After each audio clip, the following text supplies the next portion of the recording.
بسم الله الرحمن الرحيم. اللهم صل على سيدنا ومولانا محمد وعلى آل سيدنا محمد صلى الله تعالى عليه وآله وسلم. اللهم ربنا افتح علينا حكمتك وانشر علينا رحمتك يا ذا الجلال والإكرام. محترم طلباء کرام و طالبان علوم نبویہ، آج ہم جس کتاب کو شروع کر رہے ہیں اس کا نام پنج گنج ہے۔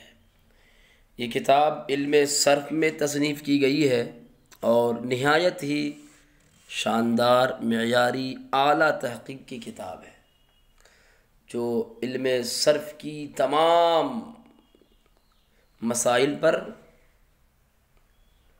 مفید ہے اور علم صرف کی تمام مسائل کو محیط ہے۔ یہ کتاب یہ ایک ایسی کتاب ہے، علم صرف میں ہے اور عموماً تمام مدارس میں یہ کتاب پڑھائی جاتی ہے۔ اساتذہ اس کو دلچسپی کے ساتھ پڑھاتے بھی ہیں۔ اس کے نام کے بارے میں ابھی تشریح نہیں کرنا چاہوں گا کیونکہ نام کی تشریح خود کتاب میں موجود ہے، بعد میں انشاءاللہ ہم اس کی وضاحت کریں گے۔ آپ پہلے یہ معلوم کر لیں کیونکہ ہم کسی بھی علم کو شروع کریں، اس علم کو شروع کرنے سے پہلے چند بنیادی باتوں کا جاننا ضروری ہوتا ہے۔ چند بنیادی باتوں کا جاننا ضروری ہوتا ہے۔ تو علم صرف میں چونکہ یہ کتاب ہے تو ہم اس کتاب کو پڑھنے سے پہلے آپ کو چند بنیادی باتیں بتائیں گے اور اس کو یاد رکھیں، انشاءاللہ بہت زیادہ فائدہ مند ثابت ہوں گی اگر آپ یاد رکھیں گے تو کسی بھی علم کو شروع کرنے سے پہلے چند چیزوں کا جاننا ضروری ہے۔ ان میں سے پہلی ہے علم کی تعریف۔ علم کی تعریف، کسی بھی علم کو شروع کرنے سے پہلے اس علم کی تعریف کیا ہے وہ جاننا ضروری ہے۔ علم کی تعریف جاننا ضروری کیوں ہے؟ علم کی تعریف جاننا ضروری اس لیے ہے کہ آپ جس علم کو حاصل کر رہے ہیں اگر آپ اس کے بارے میں جانتے ہی نہیں ہیں تو پھر آپ ایسی چیز کو طلب کر رہے ہیں جو کہ نامعلوم ہے، آپ اس کو جانتے نہیں ہیں، تو اس سے مجہول مطلق کی طلب لازم آئے گا۔ یعنی ایسی چیز جس کو آپ جانتے نہیں اس کو آپ طلب کر رہے ہیں، تو اور نامعلوم چیز کی طلب اس سے جو ہے لازم آئے گی۔ اسی وجہ سے پہلے ضروری ہے کہ علم کی تعریف کر لی جائے۔ دوسری چیز جو ضروری ہے وہ ہے علم کا موضوع۔ موضوع جاننا کیوں ضروری ہے؟ آپ ایک بات یاد رکھیں کہ جتنے بھی علوم ہے دنیا کے اندر، چاہے علم صرف ہو، نحو ہو، فقہ ہو، اصول ہو یا منطق ہو، فلسفہ ہو، حکمت ہو، جتنے بھی وغیرہ وغیرہ علوم ہے، تمام علوم جو ایک دوسرے سے جو ممتاز ہے وہ محض موضوع کی وجہ سے ممتاز ہے۔ علم نحو کا موضوع وہ ہے، علم صرف کا موضوع یہ ہے، تو اس وجہ سے ممتاز ہو گیا کہ اس کا موضوع وہ ہے، اس کا موضوع یہ ہے۔ تو موضوع کے ذریعے جو ہے علوم آپس میں ایک دوسرے سے جو ممتاز ہیں وہ موضوع کی وجہ سے۔ تو جب تک آپ موضوع کو نہیں جانیں گے تو آپ علوم میں امتیاز نہیں کر پائیں گے کہ یہ علم نحو ہے یا علم صرف ہے۔ آپ کو امتیاز حاصل نہیں ہوگا اور آپ پہچان نہیں پائیں گے۔ تو اسی وجہ سے موضوع کا جاننا ہمیں ضروری ہے۔ تیسری چیز جو ہے وہ یہ ہے غرض و غایت۔ غرض و غایت کہ آپ اس علم کو کیوں حاصل کر رہے ہیں، آپ کا مقصد کیا ہے۔ تو غرض و غایت بھی جاننا ضروری ہے۔ غرض و غایت بھی جاننا ضروری ہے۔ کیوں ضروری ہے؟ آپ اس علم کو کیوں حاصل کر رہے ہیں، آپ کا مقصد کیا ہے، یہ بھی جاننا ضروری ہے۔ اگر آپ نہیں جانیں گے تو آپ ایسی چیز کو طلب کر رہے ہیں جو کہ بالکل عبث ہے، بیکار ہے۔ اس صورت میں عبث لازم آئے گا غرض و غایت نہیں جاننے سے، کہ بے فائدہ اور لا یعنی چیز کی آپ طلب کر رہے ہیں کہ اس کے جو ہے بارے میں، اس کے فائدے کے بارے میں آپ کو معلوم ہی نہیں ہے، اور اس میں جو ہے آپ اپنا وقت جو ہے فضول خرچ کر رہے ہیں، آپ کو اس علم کا مقصد ہی معلوم ہی نہیں ہے، تو پھر جو ہے عبث لازم آئے گا، وقت کا ضائع کرنا لازم آئے گا۔ تو اسی وجہ سے غرض و غایت کا بھی جاننا ضروری ہے۔ چوتھی جو چیز ہے وہ ہے مرتبہ اور مقام، کہ جس علم کو ہم پڑھ رہے ہیں اس علم کا مرتبہ اور مقام کیا ہے۔ مرتبہ اور مقام، اس کے علم کی اہمیت کیا ہے۔ اہمیت، مرتبہ، مقام جاننا ضروری کیوں ہے؟ ضروری اس لیے ہے کہ اہمیت اور مرتبہ اور مقام کو جب ہم جان لیں گے، اور جب طلبہ جان لیں گے اس بات کو، اس علم کی اہمیت کیا ہے، تو اس کو سیکھنے میں ان کو دلچسپی ہوگی، شوق ہوگا، اس لیے جاننا ضروری ہے۔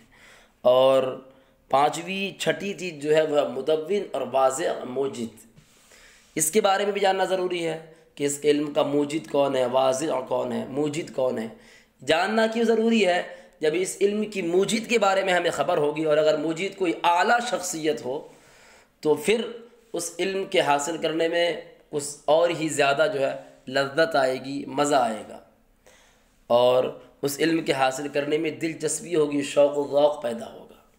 اسی وجہ سے واضح اور مدون کے بھی بارے میں بھی جاننا ضروری ہے۔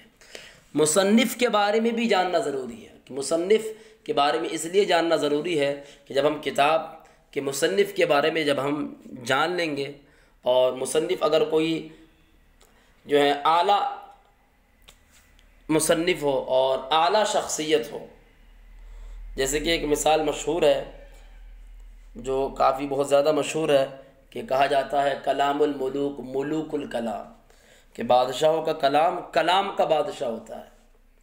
مراد کیا ہوتا ہے؟ یعنی کہنے والا جس قدر عظیم ہو اس کا کلام بھی اسی قدر عظیم ہوتا ہے۔ تو مراد یہی ہے کہ اگر ہم مصنف کے بارے میں اگر ہمیں جانکاری ہوگی تو جو ہے ان کی کتاب سیکھنے میں جو ہے ہمیں شوق ہوگا اور زیادہ ذوق پیدا ہوگا۔ تو اسی وجہ سے جو ہے یہ مصنف کے بارے میں بھی ہمیں جاننا ضروری ہے۔ تو علم کی تعریف، موضوع، غرض و غایت، مرتبہ اور مقام، واضح اور مدون اور مصنف، پہلے ہم ان تمام چیزوں کی جانکاری کر لیتے ہیں کہ یہ سب چیزیں کیا ہے، اس کے بعد ہم کسی کتاب کو شروع کریں گے۔ تو آئیے ہم شروع کرتے ہیں۔ پہلی چیز جو ہے وہ علم کی تعریف۔ علم کی تعریف، اس علم کی تعریف، جس علم کو ہم حاصل کرنے جا رہے ہیں، علم صرف، چونکہ یہ کتاب علم صرف میں ہے تو پہلے ہم علم صرف کی تعریف کریں گے۔ علم صرف کی تعریف کیا ہے؟ مصنفین نے اور شارحین نے اور علماء اصولیین نے اور دیگر علماء نے جو علم صرف کی تعریف کی وہ یہی ہے۔ عربی میں تعریف کرتے ہیں کہ هو علم بأصول يعرف بها صيغ الكلمات العربية وأبنيتها وصورها الأصلية والمتغيرة وكيفية تغييراتها وتكوينها۔ آپ اس کو چاہے عربی میں یاد بھی کر سکتے ہیں، میں ایک مرتبہ پھر سے دوہرا دیتا ہوں۔ هو علم بأصول يعرف بها صيغ الكلمات العربية وأبنيتها وصورها الأصلية والمتغيرة وكيفية تغييراتها وتكوينها۔ علم صرف وہ ایک ایسے اصول و قواعد کے جاننے کا نام ہے کہ جن سے عربی کلمات کے صیغے اور اوزان اور ان کی اصلی اور متغیر صورتوں کی پہچان، ان کی بناوٹ اور عدل بدل کے طریقے معلوم ہو۔ تو یہ علم صرف کی تعریف ہوئی۔ ہم آسان تعریف کو آسان کر دیتے ہیں۔ علم صرف میں کیا ہوتا ہے؟ عربی کلمات کے صیغے کی ہمیں پہچان ہوتی ہے، ان کے اوزان کی پہچان ہوتی ہے، عربی کلمات کے اوزان کی پہچان ہوتی ہے، ان کی اصلیت کیا ہے ان کی پہچان ہوتی ہے، متغیر صورتوں کی پہچان ہوتی ہے، اور ہر ایک کلمات کی بناوٹ کیا ہے وہ پہچان ہوتی ہے، اور عدل بدل کے طریقے معلوم ہوتے ہیں۔ یا اب اس کو آسانی کے ساتھ یہ بھی کہہ سکتے ہیں کہ علم صرف جس سے صیغوں کی پہچان ہوتی ہے اور گرداننے کا طریقہ معلوم ہوتا ہے، اور ایک لفظ کو دوسرے لفظ سے بنانے کا طریقہ معلوم ہوتا ہے۔ تو یہ علم صرف کی تعریف ہم نے آپ کے سامنے بیان کر دی۔ اور ایک بات یہاں پر آپ یہ بھی یاد رکھیں علم صرف میں کئی چیزیں بیان کی جاتی ہے۔ پہلی چیز ہوتی ہے علم صرف میں جو بہت زیادہ مشہور بھی ہے، جس کو طلباء بہت زیادہ یاد بھی کرتے ہیں، وہ ہے تصریف، گردان۔ تو گردان کا بھی علم صرف میں بہت زیادہ اہم رول ہے، اور گردان سے بھی جو ہے بہت زیادہ فائدہ ہے تصریف۔ تو علم صرف میں تصریف کا ایک زیادہ جو ہے اہم رول ہے۔ اس کے بعد خاصیت آتی ہے، تعلیلات آتے ہیں، تخفیفات اور ادغام وغیرہ، یہ تمام چیزیں مل کر ان تمام چیزوں کا نام علم صرف ہے۔ علم صرف میں آپ کو خاصیات ملیں گی، تعلیلات، تخفیفات، ادغام اور مضاعف اور محموز کے قواعد اور تصریفات، ان تمام چیزوں کو ملا دے تبھی بنتا ہے علم صرف۔ یہاں پر ایک بات میں آپ کو یہ بتانا چاہوں گا کہ علم صرف جو ہے اس کو پہلے پڑھایا جاتا ہے علم نحو سے، علم نحو سے پہلے پڑھایا جاتا ہے۔ اس کی وجہ یہ ہے کہ علم صرف میں جو بحث ہوتی ہے وہ مفردات سے ہوتی ہے، ہر ایک کلمے سے بحث کرتے ہیں، مرکبات سے بحث نہیں کرتے۔ علم صرف میں جو ہے مرکبات سے بحث نہیں کرتے، مفردات سے بحث کرتے ہیں۔ مفردات سے جب بحث کرتے ہیں، مرکبات سے بحث نہیں کرتے، اور علم نحو میں بحث مرکبات سے کرتے ہیں، اور مفردات جو ہوتے ہیں یہ مقدم ہوتے ہیں مرکبات پر۔ تو اسی وجہ سے علم صرف کو بھی جو ہے پہلے پڑھایا جاتا ہے، علم نحو کو بعد میں پڑھایا جاتا ہے، کیونکہ اس میں بحث جو ہوتی ہے وہ کس سے ہوتی ہے؟ مفردات سے ہوتی ہے۔ خیر، تو یہ میں نے آپ کے سامنے تعریف ذکر کر دی، آپ جو ہیں یاد رکھ لیں۔ دوسری چیز جس کے بارے میں ہم جانیں گے وہ ہے علم کا موضوع۔ اس علم صرف کی تعریف ہو گئی، علم صرف کا موضوع کیا ہے؟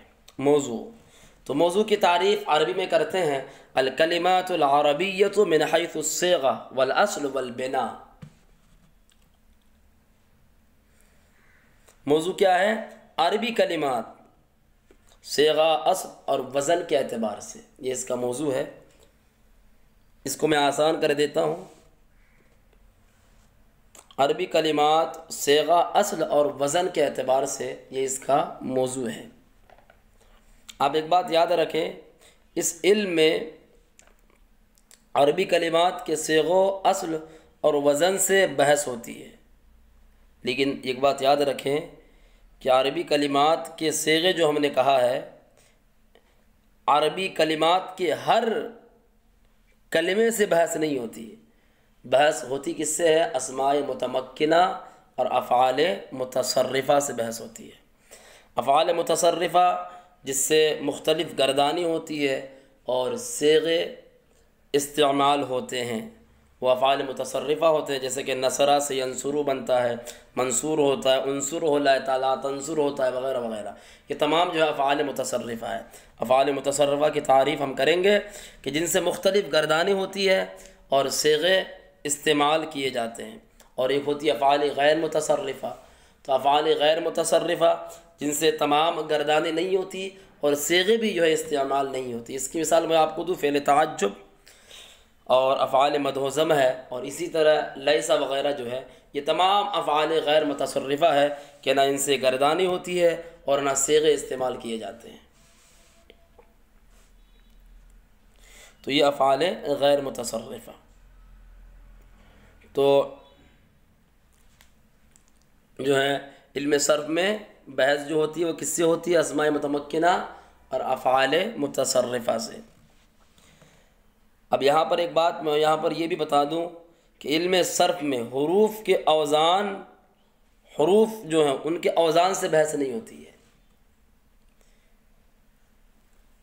حروف کے اوزان میں، حروف کے اوزان سے بحث نہیں ہوتی۔ تو یہ چند باتیں تھی، میں نے آپ کے گوش گزار کر دی، اور علم موضوع کے بارے میں۔ تو موضوع جو ہے علم صرف کا، آپ یہی یاد رکھیں کہ علم صرف میں جو بحث ہوتی ہے اسماء متمکنہ سے بحث ہوتی ہے اور افعال متصرفہ سے بحث ہوتی ہے۔ مفردات سے بحث ہوتی ہے، مرکبات سے بحث نہیں ہوتی، حروف کے اوزان وغیرہ سے بحث نہیں ہوتی، بلکہ حروف میں نادر طور پر کم پایا جاتا ہے، لیکن اکثریت یہی ہے کہ حروف کے اوزان سے بحث نہیں ہوتی ہے۔ تو جو ہے عربی کلمات صیغے کی حیثیت سے اور اصل اور وزن کی حیثیت سے یہ اس کا موضوع ہے، یہ بات جو ہے آپ یاد رکھیں۔ اس کے بعد جو ہے علم صرف میں تیسری چیز وہ غرض و غایت ہے۔ غرض و غایت جو ہے علم صرف کی جو غرض و غایت ہے وہ میں آپ کو بتا دیتا ہوں۔ عربی کلمات موجود ہیں، اور تو علم صرف کی جو غرض و غایت ہے وہ یہ ہے تعلم صحت تلفظ بکلمات العربیہ وصیانۃ الذہن فیہا عن الخطا فی الصیغہ والبناء۔ عربی کلمات کا صحیح تلفظ سیکھنا اور ان میں ذہن کو صیغے اور بنا کی غلطی سے بچانا، یہ علم صرف کی غرض و غایت ہے۔ عربی کلمات کا صحیح تلفظ کرنا، اس کو سیکھنا اور ذہن کو جو ہے صیغوں کی غلطی سے اور بنا کی غلطی سے بچانا، یہ علم صرف کی غرض و غایت ہے۔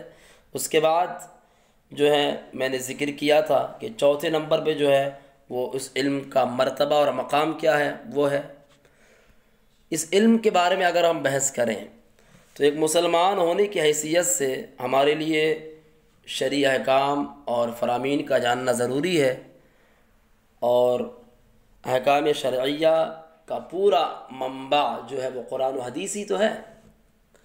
قرآن و حدیث کو سمجھنے کے لیے علوم عربیہ سے واقفیت ہونا بھی ضروری ہے، اور علوم عربیہ میں جو ہے علم صرف ایک بنیادی حیثیت رکھتا ہے۔ علم صرف کے بغیر نہ قرآن کا فہم ہو سکتا ہے، نہ حدیث کو سمجھا جا سکتا ہے۔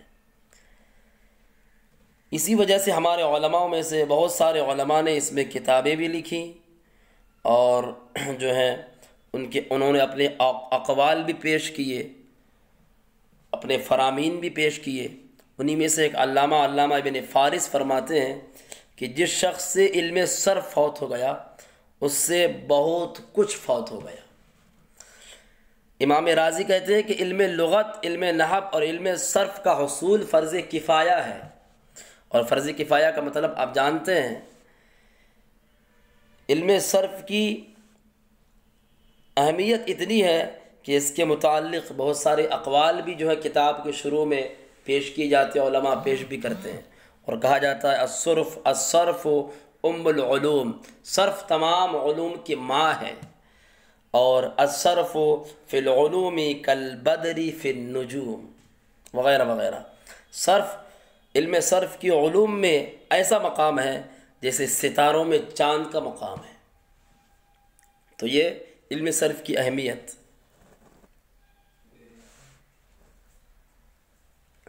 تو علم صرف کی اہمیت اتنی ہے کہ اس میں بہت سارے مصنفین نے کتابیں بھی لکھی، اور وہ ساری کتابیں علامہ ابن حاجب نے بھی کتابیں لکھی، اور 7ویں صدی ہجری میں علامہ ابن حاجب نے شافیہ کتاب لکھی، علامہ سراج الدین نے میزان الصرف لکھی، علامہ سید شریف جرجانی نے صرف میر لکھی، اور آپ اور بھی اگر تاریخ کا مطالعہ کریں گے تو علامہ حمزہ بدایونی نے منشعب کتاب لکھی۔ 11ویں صدی ہجری میں علامہ قاضی سید اکبر علی نے فصول اکبری کتاب لکھی، علامہ عنایت احمد کاکوروی نے علم الصیغہ تصنیف کی۔ یہ تمام کتابیں علم صرف میں ہے، اور یہ تمام کتابیں لکھ کر ہمارے علماء نے ہمیں بتایا کہ علم صرف کی اہمیت بہت ہے، آپ اس کی اہمیت کو سمجھیں۔ تو یہ علم صرف کا مرتبہ اور مقام ہے علماء میں، کہ جس کے بغیر قرآن کا فہم اور حدیث کا فہم نہیں ہو سکتا۔ تو قرآن کے فہم کے لیے، قرآن کو سمجھنے کے لیے علم قرآن اور علم حدیث کو سمجھنے کے لیے ضروری ہے علم صرف کی تعلیم و تعلم۔ تو یہ اس کا مرتبہ، مقام، اس کی اہمیت ہو گئی۔ اب جو ہے پانچویں چیز اور چھٹی چیز جو ہے وہ ہے علم صرف کا واضح اور مدون کون ہے. تو میں اس میں آپ کو یہ بتانا چاہوں گا کہ علم صرف جو ہے یہ علم نحو ہی کا ایک شعبہ تھا پہلے اور ایک حصہ تھا علم نحو ہی کا. بعد میں اس کو ایک مستقل فن کے اعتبار سے استعمال کیا گیا. تو یہ علم نحوی کا ایک شاخ تھا، ایک حصہ تھا، اور جو ہے اس کی علم نحوی کی جو ہے شاخ سمجھی جاتی تھی. بعد میں ایک مستقل فن کی حیثیت اس نے اختیار کی، اور صحیح قول کے مطابق علم نحو کے واضح اول جو ہیں حضرت علی رضی اللہ تعالی عنہ ہے، کہ حضرت علی کے بتائے ہوئے چند اصول کی روشنی میں ابو الاسود دوئلی نے قواعد نحویہ جمع کیے. اور تو اس اعتبار سے ہم یہ کہہ سکتے ہیں کہ علم صرف کے واضح اول بھی جو ہے حضرت علی رضی اللہ تعالی عنہ ہیں. اور یہ قواعد جمع کرنے والے چونکہ ابو الاسد دوئلی تھے، تو اس بنا پر بعض حضرات کہہ دیتے ہیں کہ علم صرف کے واضح اول ابو الاسد دوئلی ہے. ایک دوسرا قول یہ بھی پایا جاتا ہے کہ فن صرف کے واضح اول جو ہے وہ ابو الاسود دوئلی کے شاگرد حضرت معاذ بن مسلم ہے. حضرت معاذ بن مسلم ہے، یہ اس کا واضح اول. مدون کے بارے میں تدوین اس کی کس نے کی، تو اس میں بھی جو ہے بہت سارا اختلافات پایا جاتا ہے. علم صرف کو علم نحو سے الگ کرنے کے باقاعدہ مستقل فن کی حیثیت سے جو مدون کس نے کی، اس میں اختلاف پایا جاتا ہے. بعض کہتے ہیں کہ ابو عثمان المازنی ہے اس کی تدوین کرنے والے سب سے پہلے، اور اسی قول کو بھی جو ہے بہت زیادہ جو ہے علماء کا سپورٹ حاصل ہے، اور بہت سارے علماء اس کی جو ہے سپورٹ میں، اس کے ثبوت میں بھی دلائل پیش کرتے ہیں کہ ابو عثمان المازنی ہی ہے کہ جنہوں نے علم صرف کی سب سے پہلے تدوین کی اور علم صرف میں سب سے پہلی کتاب لکھی. لیکن کثیر علماء اس بات کی بھی گواہ ہیں کہ فن صرف کے سب سے پہلے مدون جو ہے وہ امام اعظم ابو حنیفہ نعمان بن ثابت رضی اللہ تعالی عنہ ہے، جو فقہ بھی مدون اول ہے، اور انہوں نے ہی ایک مستقل رسالہ المقصود نام سے تصنیف فرمائی جو رسالہ علم صرف میں ہے. تو اور اس روایت کو ہی جو ہے زیادہ ترجیح حاصل ہے. امام اعظم جو ہے فن صرف کے سب سے پہلے مدون ہے، اور آپ نے ہی سب سے پہلی تصنیف، سب سے پہلی کتاب فن صرف میں لکھی جس کا نام المقصود ہے، اور یہ کتاب اپنی شروح اور حواشی کے ساتھ جو ہے کتب خانوں میں پائی بھی جاتی ہے. تو یہ ہوا. تو یہ چند چیزیں آپ کے سامنے میں نے بیان کر دی ہے. اب اس کے بعد جو ایک چیز ہے وہ ہے مصنف کے بارے میں رہ گئی ہے. اس کتاب کی مصنف کے بارے میں بھی جو ہے طلباء کرام اختلاف پایا جاتا ہے. مصنف کتاب پنج گنج ان نیک لوگ اور برگزیدہ مصنفین میں سے ہے کہ جنہوں نے یہ کتاب تو لکھی لیکن نام ظاہر نہیں کیا. اللہ ان کو بہت ساری برکتیں عطا فرمائے. کیا خلوص مند تھے ہمارے مصنفین، سوچ سکتے ہیں کہ کتاب لکھ دی، اتنی معتبر کتاب، اور جو ہے مسائل صرف پر محیط یہ کتاب، جملہ مسائل صرف پر محیط، اور یہ کتاب ہے. انہوں نے یہ کتاب لکھی لیکن نام ظاہر نہیں کیا. یہ خلوص اور یہ اللہ کی رضا کے لیے کام کرتے ہیں، نام ظاہر نہیں کیا. اسی وجہ سے اختلاف پایا گیا کہ بعض نے کہا کہ جو ہے ان کے مصنف وہی ہے جو ہدایت النحو کے مصنف ہیں اور جو میزان کے مصنف ہیں.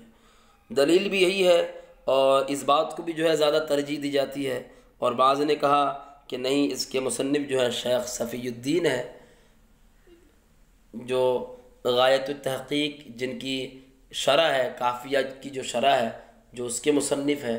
تو کہتے ہیں کہ علامہ صفی الدین صاحب جو اس کتاب کے مصنف ہیں. بعض اس کے قائل ہے، لیکن بعض اس کے قائل ہے کہ اس کتاب کے مصنف کا نام علامہ سراج الدین جو ہدایت النحو کے مصنف ہے، اور جو میزان الصرف کے مصنف ہیں، کیونکہ اس کتاب کے اندر خود بیان ہوا ہے، ایک جگہ انہوں نے بیان کیا کہ فاعل مفعول را در میزان بیان کر دے، فاعل مفعول کو ہم نے میزان میں بیان کر دیا ہے۔ تو اس سے پتہ چلتا ہے کہ جو پنج گن کا جو مصنف ہے وہی میزان کا مصنف ہے۔ تو میزان کا مصنف کون ہے؟ علامہ سراج الدین صاحب، تو لہذا اس کتاب کا بھی مصنف کون ہوگا؟ علامہ سراج الدین صاحب۔ خیر، تحقیق اور یقینی طور پر نہیں کہا جا سکتا کہ اس کتاب کے مصنف کون ہے، محض سب جو ہے شک میں ہے اور شکوک میں سب مبتلا ہے، تحقیقی اور یقینی طور پر معلوم نہیں ہو سکا ہے، اسی وجہ سے کتاب کی شروع میں بھی جو ہے کسی کا نام لکھا نہیں رہتا ہے۔ یہی بات ہے کہ مصنف کے بارے میں آج تک کسی کو یقینی طور پر پتہ نہیں چل سکا۔ تو یہ چند باتیں تھیں میں نے مصنف کے بارے میں اور بھی دیگر چیزوں کے بارے میں آپ کے سامنے بیان کی ہے، یاد رکھیں، بہت زیادہ فائدہ مند ثابت ہوگی۔ اللہ کریم سب کو بھلائی نصیب فرمائے۔ تو یہ جو چیزیں ہو گئی، اب ہم چلتے ہیں جو ہے خطبے کی طرف، خطبے کا ترجمہ کر دیں گے، اور جو ہے اور بھی جو دیگر چیزیں ہیں تھوڑا سبق پڑھا دیں گے، پھر بعد میں جو ہے شروع کریں گے۔ خطبہ پڑھ دیتے ہیں۔ تو مصنف نے اپنی کتاب کی جو ہے بسم اللہ سے شروع کیا ہے، وجہ ظاہر ہے کلام پاک کی اتباع کرتے ہوئے، احادیث کریمہ کی پیروی کرتے ہوئے، اور اپنے اسلاف کے طریقے کو اپناتے ہوئے کہ ہمارے بزرگ جب بھی کسی کتاب کو یا کسی نیک کام کو کرتے ہیں تو وہ تسمیہ سے شروع کرتے ہیں، اور کلام پاک کی اتباع کرتے ہوئے کلام پاک میں خود جو ہے بسم اللہ کلام پاک سے شروع ہے، بسم اللہ سے شروع ہے۔ قرآن مجید اور احادیث کریمہ میں میرے آقا نے خود فرمایا کہ ہر وہ کام کہ جو کل امر ذی بال لم یبدا فیہ بسم اللہ فہو ابتر، کہ ہر وہ کام شان والا کام کہ جس کو اللہ کے نام سے شروع نہ کیا جائے وہ ادھورا رہتا ہے، کٹا ہوا رہتا ہے، پورا نہیں ہوتا، مکمل نہیں ہوتا، اس میں برکت نہیں ہوتی۔ تو اسی وجہ سے جو ہے بسم اللہ سے شروع کیا گیا۔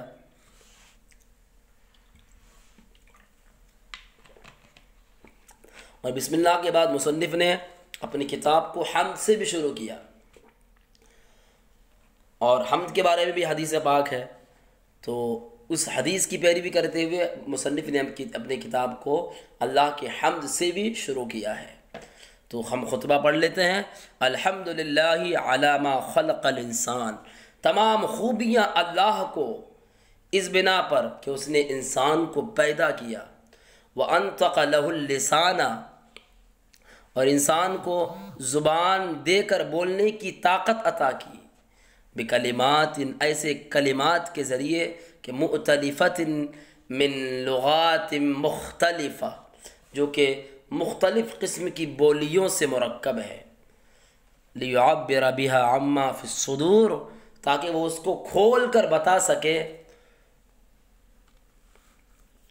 اس کی وجہ سے ان تمام چیزوں کو فی الصدور جو کہ سینے میں ہے، دل میں ہے، من الحاجات، حاجات میں سے، فی مجاری الامور والعادات، معاملات اور عادتوں کے جاری ہونے کی جگہوں میں، والصلاة علی رسولہ محمد سید البشر المخصوص بطیب النشر وعلی آلہ واصحابہ دعاة الانام وہداة الاسلام، اور درود و سلام ان کے رسول محمد صلی اللہ تعالی علیہ وآلہ وسلم پر، سید البشر جو انسانوں کے سردار ہے، اور المخصوص بطیب النشر جو خوشبو پھیلانے کے ساتھ مخصوص ہے، اور ان کے اولاد پر اور ان کے اصحاب پر درود و سلام ہو، دعاۃ الانات جو مخلوق کے داعی ہے، وہداۃ الاسلام جو اس دین اسلام کے رہنما ہیں۔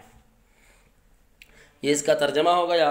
حمد باب سمعہ سے ہے، حمد یحمد معنی ہے تعریف کرنا، اور علامہ خلق الانسان، خلق یخلق باب نصرہ سے ہے، خلق یخلق معنی پیدا کرنا، عدم سے وجود میں لانا، اور الانسان یہ جو ہے نسیان سے بنا ہے، معنی ہے بھولنا، اور انشاءاللہ بعد میں تفصیلی طور پر ہم بتائیں گے، خطبے میں مختصر انداز میں جو ہے بیان کر دیتے ہیں ہر ایک لفظ۔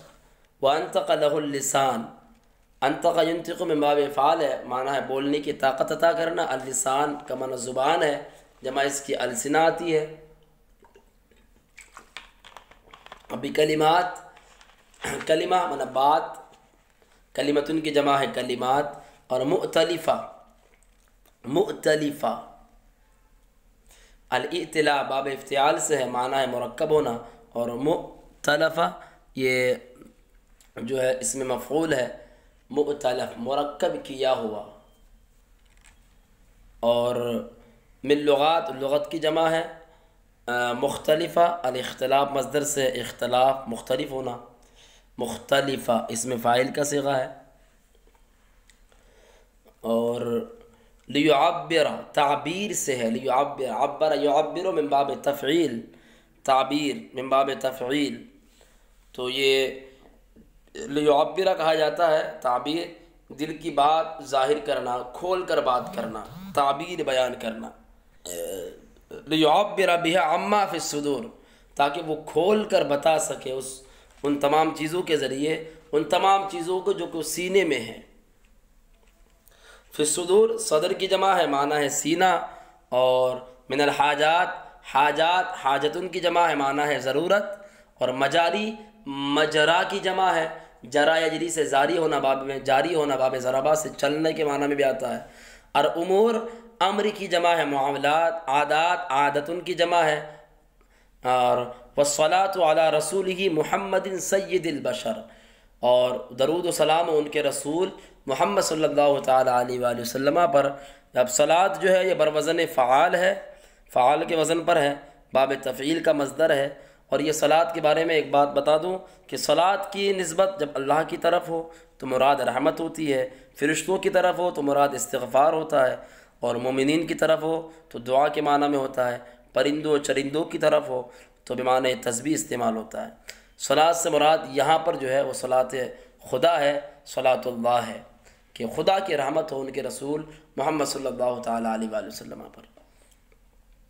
رسول کی جمع رسول ہے، محمد حمد یحمد تحمید سے معنی ہے تعریف کرنا، محمد کا معنی تعریف کیا ہوا۔ سید البشر، سید کی جمع اسیاد آتی ہے، اور جو ہے سادہ بھی آتی ہے سید، اور اس کا معنی سردار ہے۔ البشر کا معنی انسان، المخصوص معنی خاص طور پر، بطیب النشر، طیب خوشبو کو کہا جاتا ہے۔ النشر نشر یسرو پھیلانا کے معنی میں آتا ہے، پھیلنا کے معنی میں آتا ہے، باب نصرہ سے ہے، تو جو مخصوص ہے خوشبو پھیلانے کے ساتھ۔ وعلی آلہ، اور ان کے آل پر، آل کا معنی اولاد ہے، اور واصحابہ، اور ان کے اصحاب پر، اصحاب جمع ہے صاحب کی، معنی ساتھی دوست رفیق۔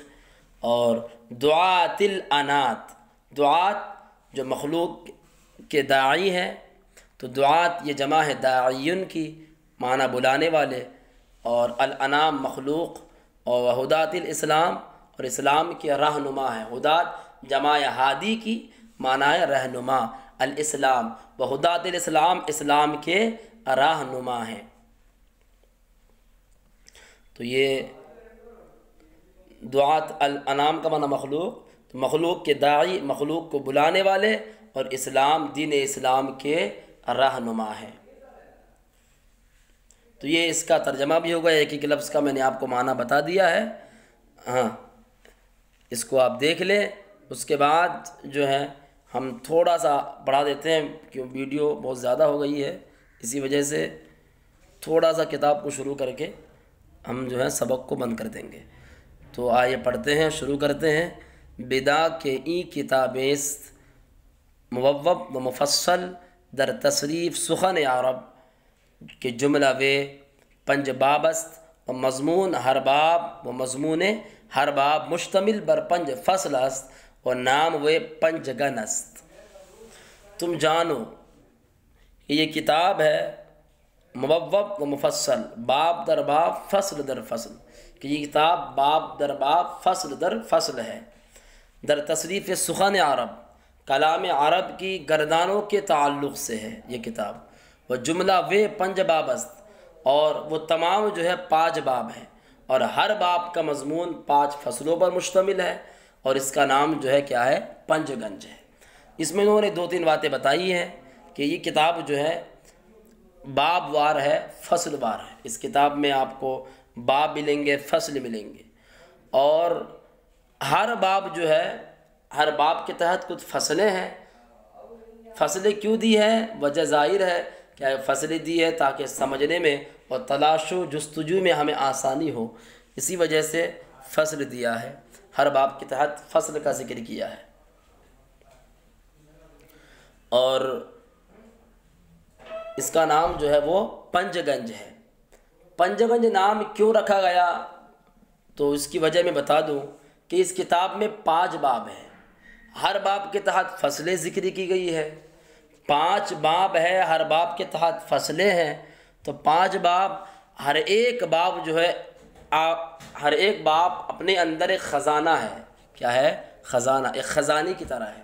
تو گویا 5 باب 5 خزانے ہوئے، تو اسی 5 خزانے کی مناسبت سے اس کا نام پنج گنج رکھا گیا۔ تو یہاں تک جو ہم سبق کو ختم کرتے ہیں، انشاءاللہ عز و جل آگے ویڈیو بنائیں گے۔ آپ ہمارے لیے دعا کریں، خاص طور پر اس بندہ عظیم حقیر کے لیے، اور اپنی خاص دعاؤں میں یاد رکھیں۔ وآخر دعوانا ان الحمد للہ رب العالمین۔